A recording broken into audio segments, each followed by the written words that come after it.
বলি। আমি নাফিসা, আমি এই কমিউনিটির সঙ্গে ২ বছরের বেশি জুড়ে আছি।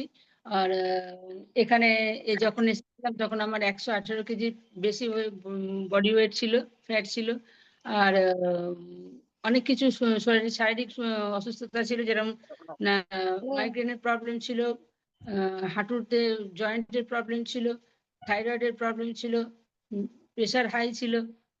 আর আমি এখানে এক্সারসাইজ করে, ডেইলি এক্সারসাইজ করে, আর চ্যালেঞ্জে পার্টিসিপেট করে, আর নিউট্রিশন নিয়ে এক কোচের পরামর্শে আমি এখনো পর্যন্ত ৫৭ কিলো, মতলব 57 কেজি ফ্যাট লস করেছি।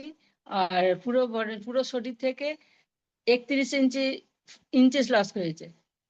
আর এখন আমি আর ডাক্তারের পরামর্শে এখন আমার মধ্যে মেডিসিন অফ আছে। এখন আমি মেডিসিন ফ্রি লাইফ বিলং করছি। Thank you madam.